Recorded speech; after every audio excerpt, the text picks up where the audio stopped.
लोग आते हैं तो वहाँ भी सभी को वैराग्य सवार हो जाता है। अरे भैया संसार में किसी का कुछ नहीं, देखो तब कौड़ी कौड़ी जोड़ते थे, आज सब छोड़ के चले गए, पूर्ण वैराग्य, पूर्ण आध्यात्म ज्ञान। और कथा में भी और संसर्ग के लास्ट में 4 जगह पे प्रत्येक व्यक्ति को पूर्ण वैराग्य होता है। संसार नश्वर दिखता है, मिथ्या दिखती है, तो जब तक यहाँ बैठे रहोगे आराम ही आराम मिलेगा, कभी किसी में किसी को कोई परेशानी नहीं। बोले वृंदावन बिहारी लाल की जय। ऐसे ऐसे लोगों को भी देखा गया है मेरे भाई बहन, ऐसे ऐसे लोग मेरी माइया कि घुटने में दर्द, कमर में दर्द, रीढ़ में दर्द, तमाम दर्द शरीर में, और 3-3 घंटे बैठ करके कथा में यूं बीत जाते हैं, दर्द का पता ही नहीं चलता, क्योंकि दर्द होता ही नहीं। बोले वृंदावन बिहारी लाल की जय। लेकिन कब नहीं होगा, कनेक्शन पहले परमात्मा से जोड़ना पड़ेगा। किसी ने कहा है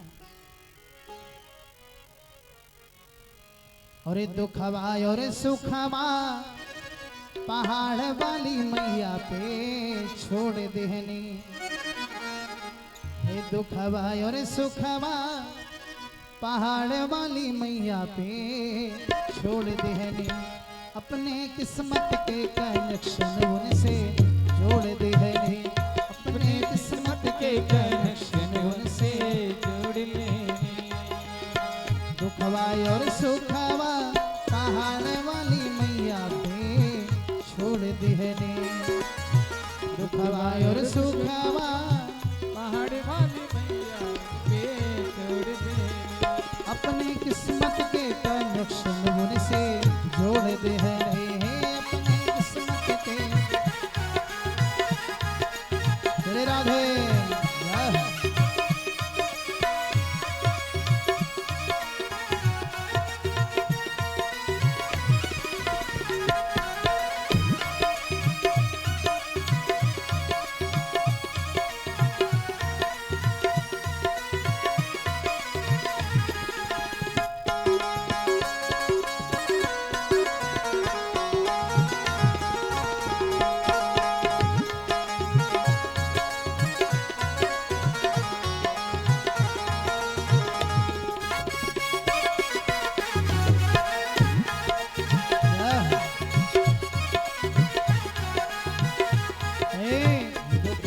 सुखवा पहाड़ वाली मैया पे छोड़ देहनी, दुखवा और सुखवा पहाड़ वाली मैया पे छोड़ देहनी, और अपने किस्मत के कनेक्शन उनसे जोड़ देहनी, अपने किस्मत के कनेक्शन उनसे।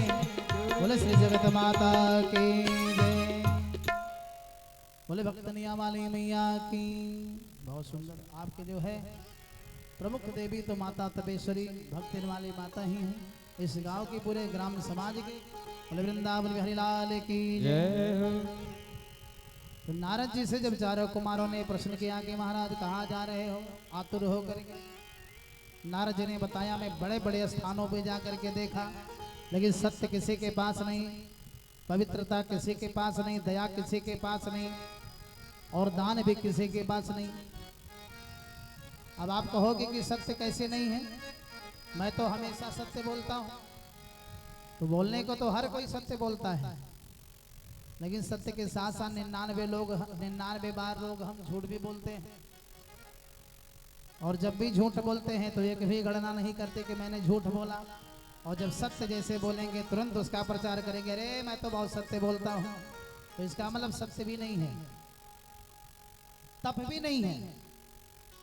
एक दिन एकादशी का व्रत क्या रह लेंगे तो दूसरे दिन 6 बजे से ही किचन ताकेंगे, दरवाजा वही पकड़ करके भोजन तैयार हुआ कि नहीं हुआ।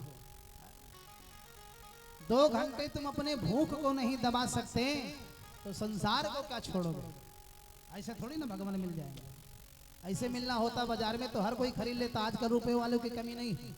लेकिन यही तो है विशेषता, विलक्षणता यही है, क्योंकि मेरे भगवान कभी भी धन पर नहीं रिश्ते, कभी तन पर नहीं रिश्ते, कभी विद्या पर नहीं रिश्ते, इनको तो केवल भक्तों का प्रेम ही प्यारा है। बोले वृंदावन बिहारी लाल की जय।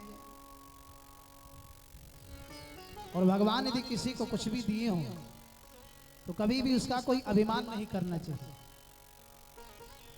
धन का घमंड प्यारे मन से तो दूर करो, दौलत खजाना सब ही रह जाना है। अल्पकाल जीवन में राम पर ध्यान धरो, आए हो जहां से वहीं पे फिर जाना है।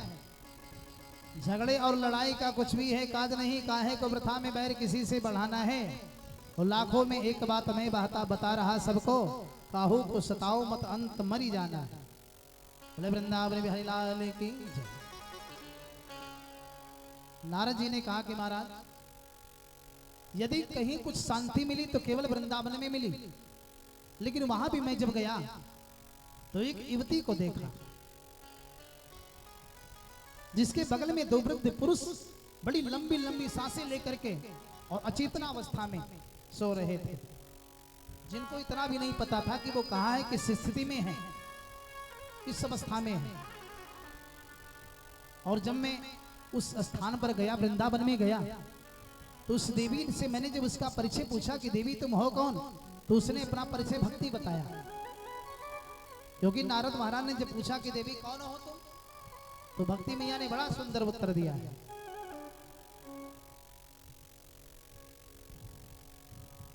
अहम भक्ति रीति ख्यातो इमो में तनयो मतो, ज्ञान वैराग्य नामानो काल योगेन जर्जरो। बोले कि देवर्षि जी मुझे लोग भक्ति कहते हैं, और ये दोनों मेरे ही बच्चे हैं। एक का नाम ज्ञान है और दूसरे का नाम वैराग्य है। काल के वशीभूत होकर के ये सभी लोग जर्जर अवस्था को प्राप्त हो गए। कलयुग के आगमन होते ही वृद्धावस्था को प्राप्त हो गए। देखिए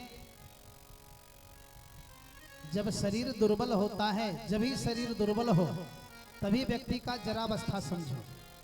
कई लोग होते हैं ना 60-60 बरस में भी जवान दिखते हैं, है कि नहीं, और कई लोग होते हैं 30 बरस में बुढ़ा दिखते हैं। इसका मतलब ये नहीं है कि ज्ञान और वैराग की उम्र भक्ति से ज्यादा थी। भाई माता का उम्र ज्यादा होगा कि बच्चे का? माँ का उम्र ज्यादा होगा ना। तो उम्र में आयु में तो भक्ति मैया ही बड़ी थी, लेकिन भक्ति मैया देखने में बड़ी जवान लगती थी और बच्चे इनके बड़े बूढ़े लगते थे। भक्ति ने कह दिया कि महाराज मैं भी बूढ़ी हो गई थी, ऐसी बात नहीं है। अब देखो भक्ति अपना परिचय दे रही है कि मैं जन्म कहाँ ली हूँ। भक्ति का जन्म कहाँ हुआ? द्रविड़ देश में हुआ। श्रीमद् भागवत कथा में भक्ति ने स्वयं नारद जी से कहा, उत्पन्नाः द्रविणे साहं वृद्धिं कर्णाटके गतः, क्वचित क्वचित महाराष्ट्रे गुर्जरे जेलतांदवः। महाराज मैं द्रविड़ देश में उत्पन्न हुई और कर्नाटक में आकर के मैं बढ़ी। मेरा पालन पोषण महाराष्ट्र में भी हुआ, गुजरात में पहुंची तो बूढ़ी हो गई, लेकिन धन्य वृंदावनम तस्य नवीनेव स्वरूपिणी। यह वृंदावन पावन धरती धन्य है, जहाँ पे पहुंचने के बाद में मेरा नवयौवन मुझे पुनः प्राप्त हो गया, लेकिन मेरे दोनों बच्चे वृद्ध के वृद्ध ही रह गए। सबसे बड़े दुख की बात है। और ऋषि राज दुख है, लज्जा है, कुछ चिंता है, कुछ हानि है।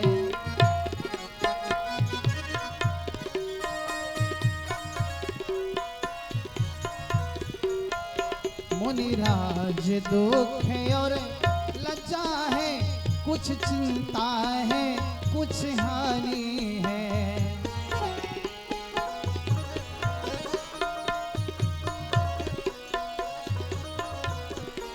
और बेटे दो वृद्ध हुए मेरे, मैया की भरी जवानी है। बेटे दो वृद्ध हुए मेरे, मैया की।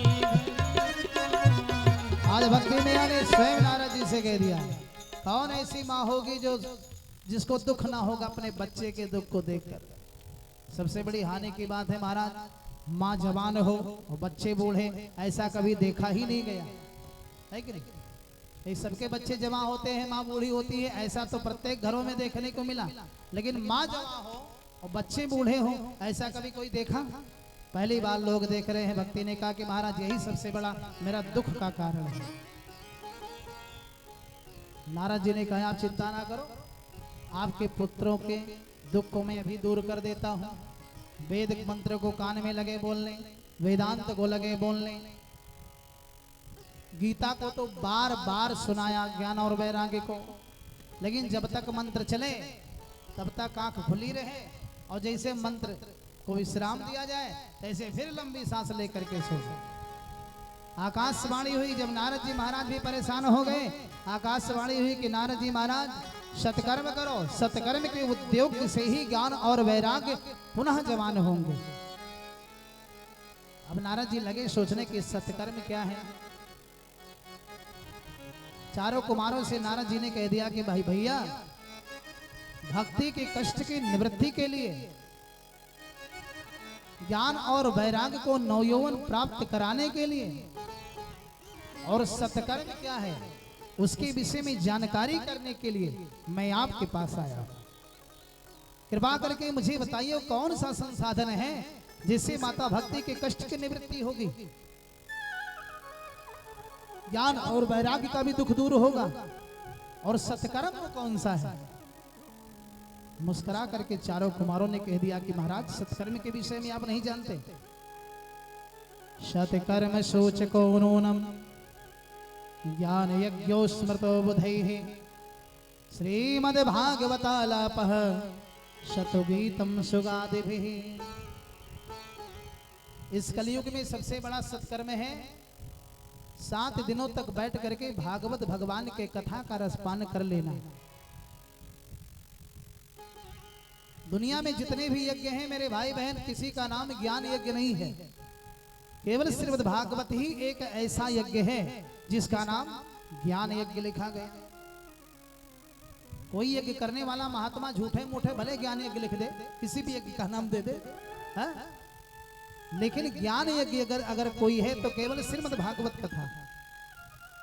सत्कर्म सूचको नूनम ज्ञान यज्ञो स्मृतो बुधैः।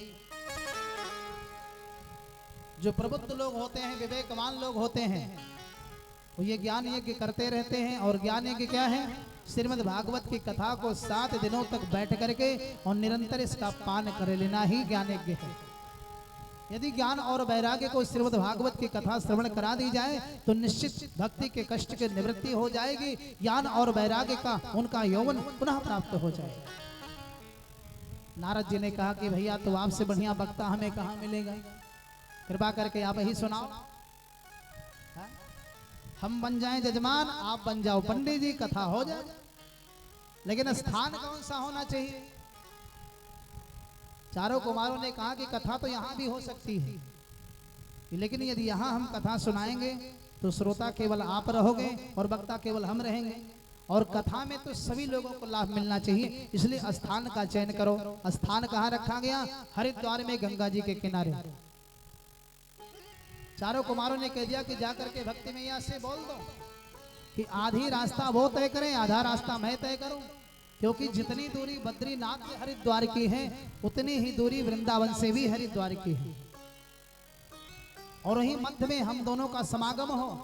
सुंदर स्थान है, गंगा जी का तट है, बड़ा शांतिप्रद स्थान है। इसलिए शांति वातावरण है तो साउंड सर्विस की भी आवश्यकता नहीं पड़ेगी, क्योंकि साउंड सर्विस से कथा कब होने लगा? जब से हल्ला गुल्ला ज्यादा होने लगा। कई लोग कहते हैं भैया पुराना जमाना वाला थी हरनवा टांग के कथा क्यों नहीं होता? अब कारण है ना, इतना कोलाहल है संसार में, इतनी हल्ला है कि ध्यान ही नहीं लग पाएगा जब तक बेहतरीन साउंड सर्विस नहीं होगा, है कि नहीं? और देखो हमारे भैया आशीष साउंड सर्विस जो सुनाते से आए, बड़ा बेहतर इनका जो है व्यवस्था है। ठाकुर जी की सेवा जो कर रहे हैं अपने साउंड के माध्यम से, बोले वृंदावन बिहारी लाल की।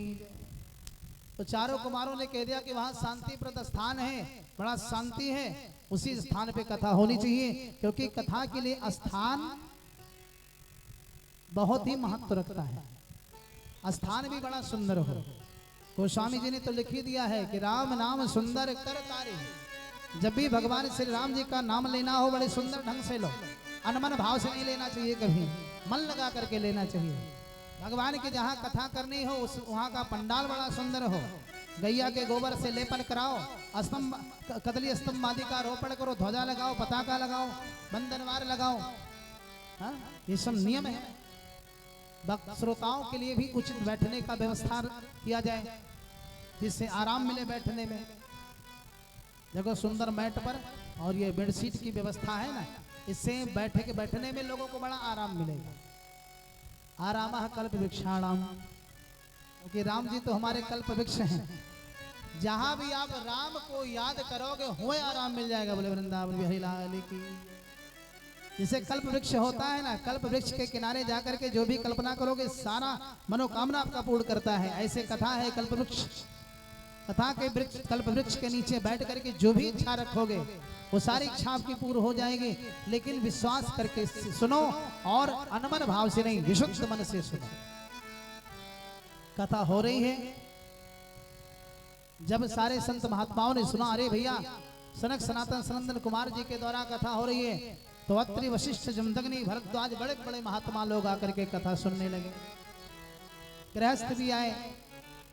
यहां तक कि लिखा गया श्रीमद् भागवत के अंदर माताएं बहनें भी तमाम वहां कथा सुनने आई और सबके लिए अलग अलग व्यवस्था रखा गया। महात्माओं के लिए अलग बैठने की व्यवस्था, गृहस्थों के लिए अलग बैठने की व्यवस्था, पुरुषों के लिए अलग व्यवस्था, माताओं के लिए अलग व्यवस्था। सब होना चाहिए। बड़े बड़े जगहों पे होता ही, हर जगह होता ही। सुंदर स्थान। अब सब लोग कथा सुन रहे हैं। ज्ञान और वैराग्य के जीवन में जो संकट था, जो दुख था, धीरे धीरे जाता रहा और दोनों को चेतना आती रही और धीरे धीरे दोनों जमा हो गए। बोले भागवत भगवान की जय। अब नारद जी महाराज को थोड़ा जो है विषाद हुआ, आश्चर्य हुआ कि ये भागवत जी की कथा क्या केवल ज्ञानी ही सुन सकता है, केवल वैरागी ही सुन सकता है, या कोई ऐसा पापी भी सुन सकता है जिसने जीवन भर पाप कर्म किया हो।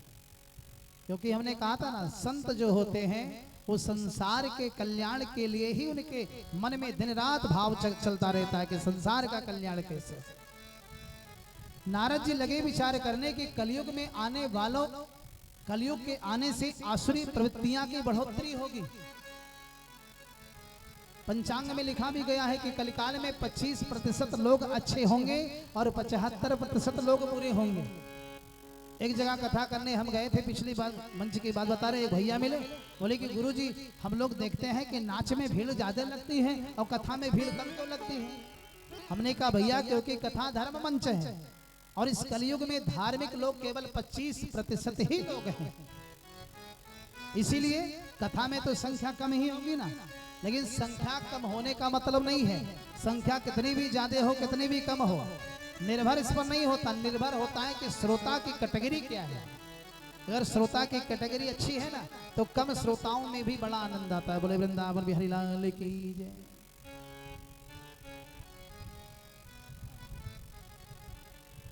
इस कलयुग में दूध बेचने वाले को डोर टू डोर भटकना पड़ता है बेचारे को, और तब भी 50 बार सफाई देनी पड़ेगी आधा लीटर दूध लेने के लिए। कोई लोग कहेंगे भैया पनिया तो नहीं मिलाया हो में, नहीं पानी जरूर डाले हो, बार बार उस पर डिस्कस करेंगे। अरे भैया बड़ा सुंदर है, अपने घर से लाए हैं, शुद्ध दूध है। अच्छा तो जरा मशीन लगा करके जांच करो शुद्ध है कि नहीं। दुनिया भर के नौटंकी।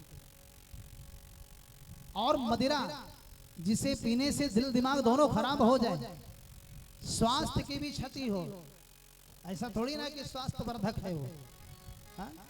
किसी भी नशीले पदार्थ पर चेतावनी पहले लिखी रहती है कि इसका सेवन करना स्वास्थ्य के लिए हानिकारक है, सब लोग जानते हैं। लेकिन वहां लाइन लगी रहती है, बड़ी लंबी लाइन।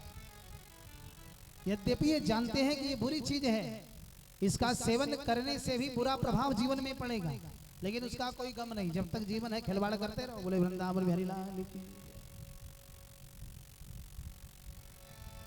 तो मेरे भाई कलयुग में 25% लोग ही धार्मिक होंगे, 75% लोग अधर्मी होंगे, ऐसा शास्त्र कहता है। और सतयुग में 100 के 100 अच्छे थे, त्रेता युग में 75 अच्छे थे, 25 बुरे हो गए, और जब द्वापर आया तो दोनों बराबर बराबर हो गए। लेकिन कलयुग में 25 अच्छे मिलेंगे आपको, 75 बुरे मिलेंगे। मतलब उससे नहीं है, मतलब हमें अच्छे लोगों से है कि नहीं। और यदि बुरे लोग भी बैठ करके कथा को सुन लें 7 दिनों तक, तो उनके जीवन की भी समस्त बुराई का नष्ट हो जाएगा। नारद जी ने जब प्रश्न किया कि भैया क्या कोई पापी व्यक्ति भी कथा सुन सकता है, बोले अरे महाराज ऐसे ऐसे लोग सुन करके पवित्र हो सकते हैं, कैसे लोग? जे मानवाह पाप कृतस्तु सर्वदा सदा दुराचार रता विमार्ग गाह क्रोधाग्निदग्धाः कुटिलास्य कामिनः सप्ताह यज्ञेन कलो पुनन्ति ते। ये मानवाः पाप कृतस्तु सर्वदा, जो मनुष्य सदैव पाप कर्मों में लीन रहने वाले हो, सदा दुराचार रता विमार्ग गाह, दुष्कर्म करने वाले, ना चलने योग्य रास्ते पर चलने वाले, बहुत ध्यान से सुनिएगा, क्रोध की अग्नि में जलने वाले, कपटी, लंपट, लुटेरे, ऐसे लोग भी यदि 7 दिनों तक भगवान भागवत की कथा को एकाग्र मन से सुन लेना तो कलौ पुनन्ति ते, कलयुग में वो भी पवित्र हो जाएंगे यदि ऐसे महान महान पापी भी कथा सुन ले। चारों कुमारों ने कह दिया देवर्षि नारद जी से कि नारद जी केवल इतना ही नहीं, ये भागवत जी की कथा तो ऐसी कथा है ना जो भूत प्रेत पिशाच आदि लोग के कल्याण के लिए भी यदि संकल्प लेकर के कथा श्रवण किया जाए तो उनका भी कल्याण हो जाता है। नारद जी ने कह दिया महाराज किसी प्रेत का कल्याण हुआ है मुझे बताइए। बोले है ना एक प्रेत, धुंधकारी नाम था उसका। अब उसका वंश क्या है? तुंगभद्रा तटे पूर्वम भूत पत्तनम उत्तमम यत्र वर्णाः स्वधर्मेण सत्य सत्कर्म तत्पराः। एक नदी है जो कर्नाटक में स्थित है जिसका नाम है तुंगभद्रा नदी। वहीं की घटना है ये। तुंगभद्रा नदी के किनारे एक नगर है जिस नगर का नाम था उत्तम नगर। देखिए विशेषता उस नगर में ये थी, उस नगर में भी चारों वर्णों के लोग रहते थे, ऐसी बात नहीं है, ब्राह्मण क्षत्रिय वैश्य शूद्र, लेकिन वहां जितने भी लोग थे सभी वर्णों की प्रवृत्ति धर्म में थी। उस गांव में कोई अधर्मी नहीं था। सत्य सत्कर्म तत्पराः, सारे वर्णों के लोग रहने वाले सभी सत्कर्म में तत्पर रहते, सत्य बोलते, सत्य कार्य करते। और उसी नगर में एक पंडित जी भी रहते थे जिनका नाम है आत्मदेव जी महाराज। आत्मदेव का मतलब होता है कि जो जीते जी अपने आत्मा को देवत्व कर दिया हो, आत्मा का तार परमात्मा से जिसका जुड़ गया हो, जिसने अपने जीवन में परमात्मा से संबंध बनाया हो, वही आत्मदेव है। आत्मदेव जी महाराज बहुत ही बड़े ज्ञानी थे। आत्मदेवा पुरे तस्मिन् सर्व वेद विशारदः, ऐसा लिखा गया है।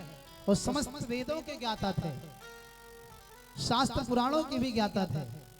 स्रोत स्मार्त निश्लोतो द्वितीय विभास्करा, उनके वेद शास्त्र और पुराण के ज्ञान का प्रचार प्रसार पूरी धरती में उनका यश इस तरह से फैला हुआ था कि जैसे सूर्य का किरण पूरे पृथ्वी पर पड़ता है। सर्वत्र चर्चा थी, अरे आत्मदेव जी बड़े अच्छे। लेकिन कभी कभी अच्छे लोगों का साथ भी दैववश बुरे लोगों के साथ हो जाता है। आत्मदेव जी तो बड़े अच्छे थे, लेकिन उनकी श्रीमती जी कहती थी, धुंधुली नाम था उनका। और धुंधुली का मतलब जिसका कार्य भी निम्न हो, जिसका व्यवहार भी निम्न हो। धुंधुली जी ऐसी थी कि जब आत्मदेव जी महाराज घर पे रहे ना तो बिल्कुल इस तरह से शांत चित्त रहे कि जैसे लगे कि भैया सती अनुसुईया के बाद में सेकंड नंबर इन्हीं का है। सतियों में पतिव्रताओं में सर्वश्रेष्ठ। लेकिन जैसे आत्मदेव जी महाराज घर छोड़ करके थोड़ा चलाही जजमानी में जाए तैसे अपना उग्र रूप दिखाना शुरू करें, आस पड़ोस से लड़ना झगड़ना और बात बात पे कलह मचाने वाली ऐसी धुंधुली थी। उसकी प्रवृत्ति ऐसी थी, दिन भर में कम से कम 10 मार खाने वाली, हमेशा मुंह चलता रहे बकरे की तरह। और जैसे ही आत्मदेव जी महाराज आ जाए ना फिर शांत हो जाए एकदम से। अगर गांव के लोगों का कभी कोई शिकायत भी मिले तो आत्मदेव जी महाराज को विश्वास ही नहीं पड़ता कि मेरी धर्मपत्नी गलती भी करती होंगी, क्योंकि इनके सामने बिल्कुल विशुद्ध हृदय वाली बन जाती है। ऐसा उसका डबल रोल था। बोले वृंदावन हरि लाल की। लिखा गया है कि कृपणा कलह प्रिया है, वो बड़ी कंजूस थी, बड़ी कलह मचाने वाली थी। और इतना ही नहीं, बहुजल विकाह, बहुत झूठ बोलने वाली, दिन भर झूठ बोलती रहे। और एक दिन की बात है, आत्मदेव जी महाराज को सब कुछ था, सब कुछ होते हुए भी एक ही वस्तु की कमी थी, जिसके लिए लोग दाम्पत्य जीवन में प्रवेश करते हैं, उस संतान की कमी थी। आत्मदेव जी महाराज ने मन में विचार किया कि 3 पन तो मेरा यूं ही घर में व्यतीत हो गया, अब शेष जीवन में चल के ठाकुर जी के श्री चरणों में व्यतीत करूंगा। घर द्वार छोड़ करके जंगल में पहुंचे, क्योंकि सभी लोगों के बताए अनुसार उन्होंने अपना आधा धन भी धर्म के मार्ग पर खर्च कर दिया, लेकिन फिर भी कोई उसका लाभ नहीं मिला। कभी कभी ऐसा होता है, व्यक्ति कार्य करता है लेकिन कार्य का फल उसको अच्छा नहीं मिलता। करता कर्म में डूब रहा है, ना मिलता विश्राम। करता कर्म में डूब रहा है, ना मिलता विश्राम। अजी कोई कारण होगा, अजी कोई कारण होगा, अजी कोई कारण होगा, अजी कोई कारण होगा। करता कर्म में डूब रहा है, करता कर्म में डूब रहा है, ना मिलता विश्राम। अजी कोई कारण होगा, अजी कोई कारण होगा, अजी कोई कारण होगा, अजी कोई कारण होगा। हे राधे।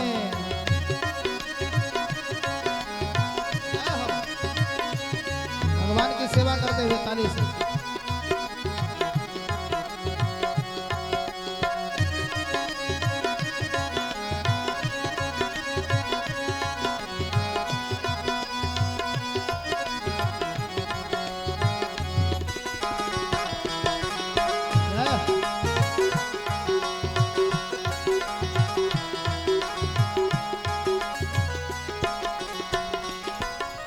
मुनिपन कुर वशिष्ठ सम पंडित ज्ञानी शोध के लगन धराए। कुर वशिष्ठ सम पंडित ज्ञानी शोध के लगन धराए।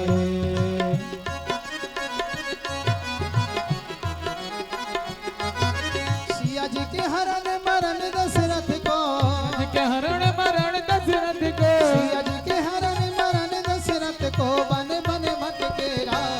अजी कोई कारण होगा, अजी कोई कारण होगा, अजी कोई कारण होगा।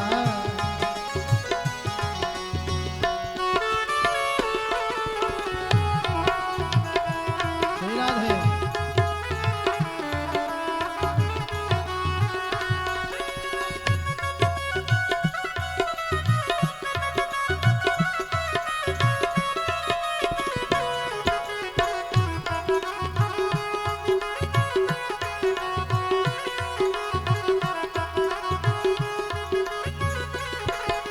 करता कर्म में डूब रहा है, करता कर्म में डूब रहा है, ना मिलता विश्राम। अजी कोई कोई कारण होगा, अजी कोई कारण होगा, अजी कोई कारण होगा, अजी कोई कारण होगा। बोले वृंदावन बिहारी लाल की जय।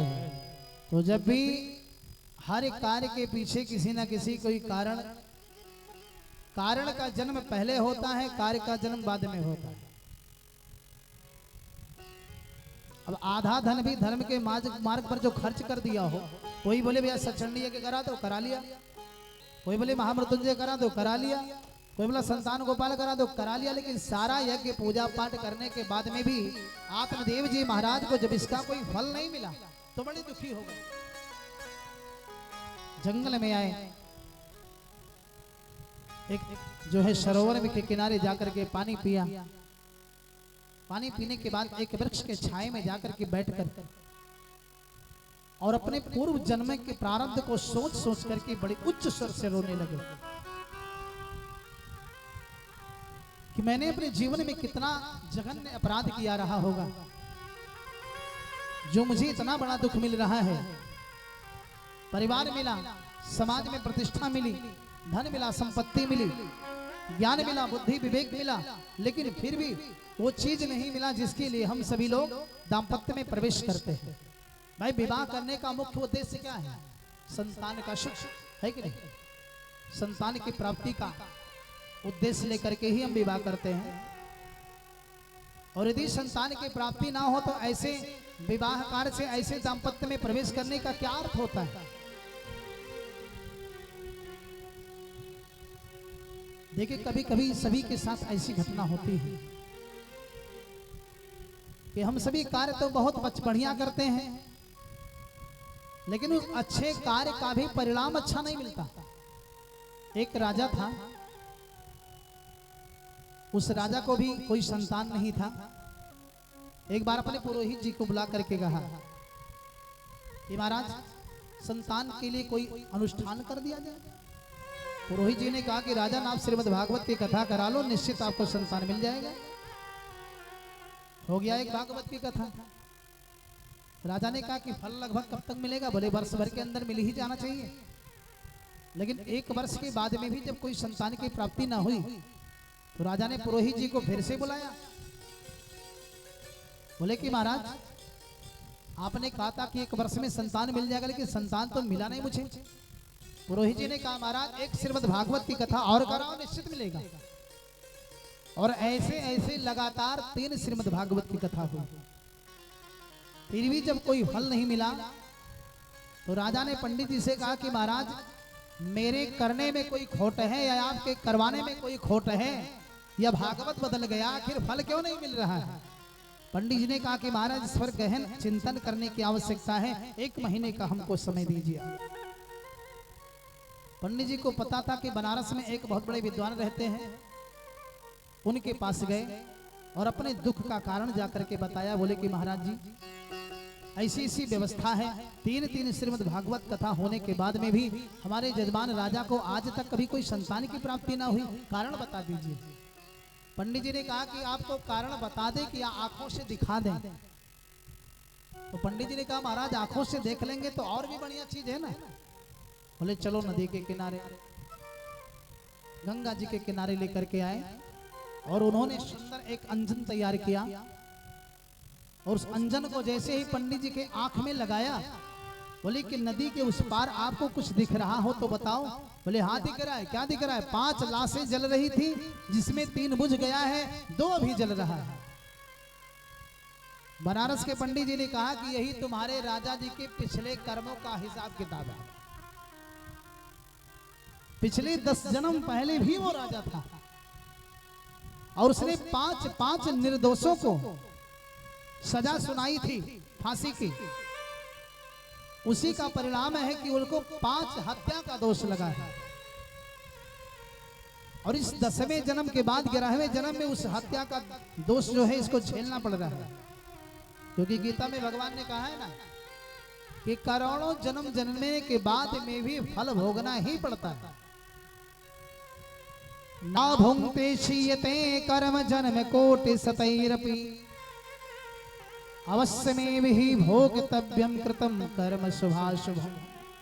मान लो इस जन्म में आपने बहुत नेक काम किया, बहुत अच्छा काम किया, लेकिन फिर भी हमें दुख मिल रहा है, इसका मतलब कहीं ना कहीं किसी न किसी जन्म में मुझसे कमी हुई थी। और इसीलिए कहा गया है, शास्त्रों ने कहा है मेरे भाई बहन, कि वर्तमान को हमेशा संभाल करके रखना चाहिए, क्योंकि जिसने वर्तमान को संभाल लिया उसका आने वाला भविष्य निश्चित ही संवर गया। और जो वर्तमान बिगाड़ लिया ना, आने वाला भविष्य भी बिगड़ गया उसका। गतम न सोचामि कृतम न मन्ये, जो बीत गया है उस पर कभी कोई चिंता नहीं करनी चाहिए। आगे जो आने वाला है उस पर ध्यान रखो, वर्तमान को ठीक ठाक रखो। पंडित जी ने इन पंडित जी से कहा कि जाके अपने महाराज जी को भी यही अंजन लगा करके दिखा दो। और अभी 3 भागवत की कथा श्रवण कराने से 3 हत्या का दोष समाप्त हुआ। 2 भागवत कथा और सुनेंगे तभी हत्या दोष समाप्त होगा। और जब 6वीं भागवत श्रवण कराओगे तब जाकर के संतान की प्राप्ति होगी। अच्छा, एक बात और है, हम भगवान को दोष लगाने में बड़े माहिर हैं। बड़े ध्यान से सुनो। किसी को जब कुछ फल नहीं मिलता, जीवन में दुख मिलता है, तो दोष किसको देते हैं? भगवान को। मेरे भाई बहन, यही सबसे बड़ी हमारी भूल है। काल ही कर्म ही ईश्वर ही मिथ्या दोष लगाए। हमें अपने कर्म को दोष लगाना चाहिए और अब जो करना है उसको संभाल के रखो। पिछला जो हो गया सो हो गया, अनजाने में हो गया या जानकारी में हो उसका पता तो है नहीं, लेकिन दुख मिल रहा है। और श्रीमद् भागवत में लिखा गया है कि दुख मिलने के बाद में भी कभी व्यक्ति को शोक नहीं करना चाहिए, क्योंकि कभी कभी किसी के ऊपर बहुत बड़ा पाप रहता है ना, तो पाप नष्ट करने के लिए भी भगवान दुख देते हैं। दुखे सति पापम नासति, सुखे सति पुण्यम नासति। पुण्य के नाश होने से व्यक्ति को सुख मिलता है और पाप के नष्ट होने से व्यक्ति को दुख मिलता है। क्योंकि जब पाप नष्ट होगा तो क्षणिक दुख तो आपको मिलेगा, बिना कुछ दुख दिए वो आपके सर से जाएगा नहीं। बोले वृंदावन बिहारी लाल की। तो दुख को भी हंस करके गले से लगा लेना चाहिए। दुख में तड़पो मती, सुख में फूलो मती, प्रेम से श्याम की सब करो बीनती। बोले वृंदावन बिहारी लाल की जय। आत्मदेव जी महाराज अपने प्रारब्ध को सोचकर जब रोने लगे, उनके करुण क्रंदन को सुन करके एक सन्यासी जी महाराज का आगमन हो गया। और यति जी महाराज ने आत्मदेव से कह दिया, कथम रोदसी विप्रतम काते चिंता बलीयसी, वदत्वम सत्वरम मह्यम स्वस्य दुःखस्य कारणम। महाराज बताओ क्यों रो रहे हो, किस प्रकार की चिंता है। आत्मदेव जी ने कहा कि महाराज मैं अपने पूर्व जन्मों के कर्मों को सोच करके रो रहा हूं कि मैंने अपने पिछले जन्म में कई जन्मों में कितना अपराध किया रहा होगा, जो मुझे इतना महान दुख मिल रहा है। सब कुछ मुझे मिल गया, लेकिन एक पुत्र और पुत्री तक नहीं मिली, पुत्र की बात ही छोड़ी। सन्यासी जी ने कहा कि महाराज एक बात आपको बताएं, संसार की वासनाओं का त्याग करते हुए सन्यास में आ जाओ, क्योंकि सन्यास में सबसे बड़ा सुख है। हाँ। लेकिन क्रोधी समकामी हर कथा ऊसर बीज भय बल जथा। जिसको भूख कुछ और लगी हो किसी और के लिए, और उसे यदि सत्संग सुनाया जाए तो सत्संग भी अच्छा नहीं लगता। जैसे क्रोधी व्यक्ति को समानता की बात अच्छी नहीं लगती, कामातुर व्यक्ति को कभी भगवान की कथा नहीं अच्छी लगती, ऐसे इनको तो प्यास लगी भूख लगी है पुत्र प्राप्ति का, तो ये सन्यास की भाषा इनके समझ में बात नहीं आती। और दूसरी बात, आत्मदेव जी महाराज भी बड़े ज्ञानी थे, उन्होंने भी शास्त्रार्थ किया महात्मा जी से कि बोले महाराज आपने सन्यास की बात कही सो ठीक है, लेकिन शास्त्र कहता है, श्रीमद् भागवत कहता है, पुत्रादि सुखहीन सन्यासा शुष्क एव ही, कि वह सन्यास शुष्क सन्यास है जो पुत्र पौत्र आदि से वंचित हो। भाई सन्यासी बनने का भी सिस्टम है ना, 5 से लेकर के 25 वर्ष तक 20 वर्ष तक विद्या अध्ययन करो, 20 से लेकर 25 वर्ष की उम्र में आप गृहस्थ में प्रवेश कर जाओ, 50 वर्षों तक गृहस्थ में रहो, 50 वर्षों के बाद में एक एक वस्तुओं से मन को हटाओ, और 60 वर्ष होने के बाद विशुद्ध विरक्त होकर के घर परिवार का मोह छोड़ करके, ममता छोड़कर केवल भगवत शरणागति लेकर के भगवत भजन करो। ये नियम है सन्यासी बनने का। आत्मदेव जी कहते हैं कि महाराज जिसके जीवन में पुत्र पौत्र का सुख नहीं मिलता, डायरेक्ट जो केवल सन्यासी बन जाता है, वह सन्यास भी शुष्क सन्यास होता है। इसलिए पहले मुझे पुत्र दीजिए, बाद में हमको सन्यासी बनाइए। महात्मा जी ने कह दिया कि महाराज मैं तो तुम्हारे प्रारब्ध को देख रहा हूं। शृणु विप्रमयातेत प्रारब्धम तु विलोकितम, सप्त जन्मावधिश्चैव पुत्रो नैव च नैव च। बोले कि हे विप्र देवता, आपको 7 जन्मों तक भी किसी पुत्र की प्राप्ति नहीं होगी। अब आत्मदेव जी बताओ ये महात्मा जी आत्मदेव जी का दुख दूर करने आए थे कि दुख बढ़ाने आए थे? हा?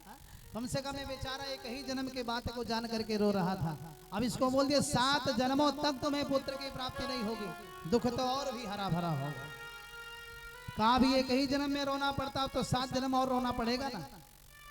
आत्मदेव जी बड़े विद्वान थे, मन में लगी विचार करने की जो मेरी 7 जन्मों की बात बता सकता है वो साधारण तो होगा नहीं।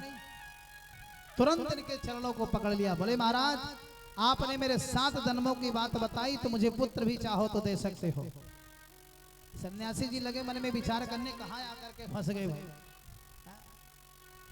आत्मदेव जी ने कहा कि महाराज विचार कर लो, मैं ब्राह्मण हूं, आपके सामने मैं अपना प्राण त्याग दूंगा और आपको ब्रह्म हत्या का दोष लग जाएगा, या तो मुझे पुत्र दीजिए आत्मदेव जी से सन्यासी जी ने कहा कि देखो महाराज, मैं पुत्र तो दे दूंगा, लेकिन पुत्र का सुख आपको मिलेगा नहीं। आत्मदेव जी ने सोचा कि पहले पुत्र तो मिले, सुख और दुख हो तो बाद में मिलना होगा ना, पहले पुत्र मिले वही काफी है मेरे लिए। तुरंत जो है महात्मा ने एक फल निकाला झोली से, उस फल को जो है आत्मदेव जी को दे दिया। बोले ले जाकर के अपने श्रीमती जी को दे दो, इस फल को खा लें। और इसके जो नियम है उस नियम को बता दिया। नियम क्या है? जो भी स्त्री इस फल को खाए, स्नान शौच स्नान करे, दोनों समय पवित्रता से रहे। स्नानम शौचम दया दानम एक भक्तम तो भोजनम, दया दिखावे, दान करें और एक बार 24 घंटे में भोजन करें। वर्षावधि स्त्रियां कार्यो तेन पुत्रोति निर्मला। यदि कोई स्त्री इस प्रकार से कार्य करती है फल खाने के बाद, तो उसको निश्चित ही निर्मल पुत्र की प्राप्ति होगी। आत्मदेव जी बेचारे गदगद होकर के प्रभु का भजन करते हुए आ रहे हैं।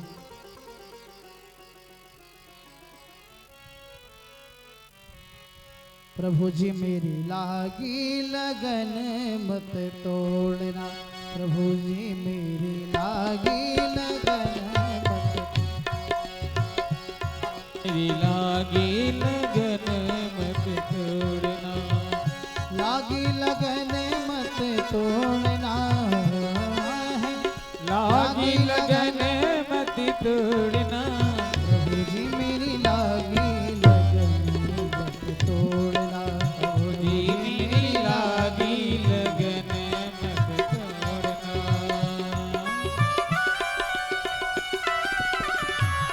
सब लोग मिल करके गाइए जय हो।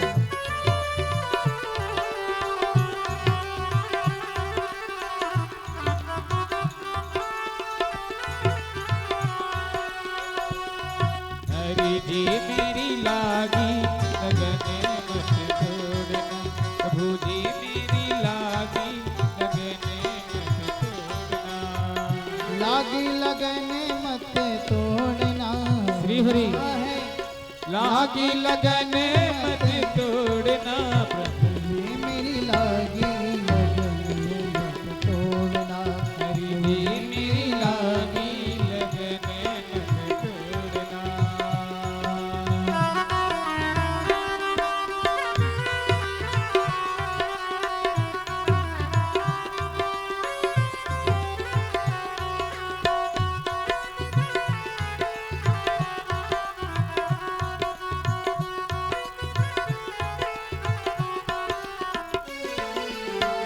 लागी लगन मत तोड़ना है, लागी लगन मत तोड़ना, प्रभु जी मेरी लागी लगन मत तोड़ना, प्रभु जी मेरी लागी लगन मत तोड़ना। दिल में गहरा नाम तुम्हारा,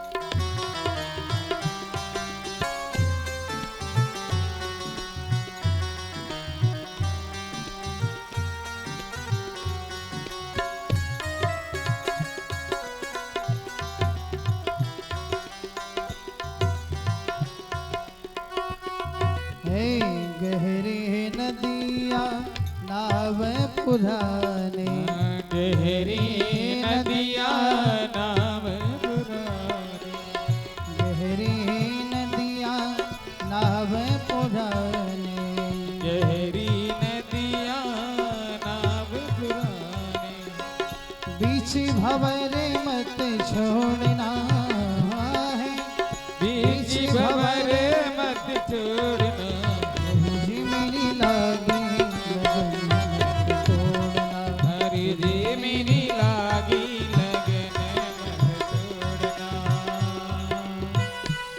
लागी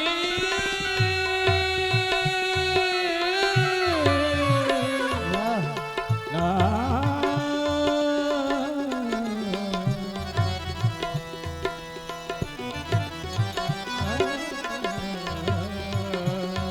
हरि जी मेरी लागी लगन मत तोड़ना, प्रभु जी मेरी लागी लगन मत तू ही मेरा मेरा सेठ है तू ही साहूकार है।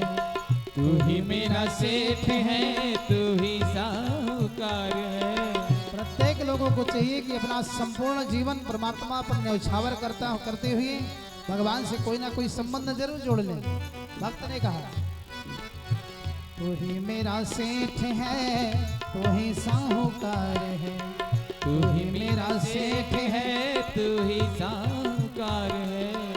ब्याज पे ब्याज मत जोड़ना है, ब्याज पे ब्याज मत जोड़ना रे। मेरी लागी लगन मत तोड़ना प्रभु जी, मेरी लागी लगन मत तोड़ना। लागी लगन मत तोड़ना, लागी लगन मत तोड़ना प्रभु जी मेरी लागी लगन मत तोड़ना। प्रभु जी, मेरी लागी लगन मत तोड़ना। दास की अपने बिनती सुन लीजिए, दास आज की अपनी बिनती सुन लीजिए। दास की अपनी बिनती सुन लीजिए, दास की अपनी विनती सुन लीजिए। बाह पकड़ मत छोड़ना,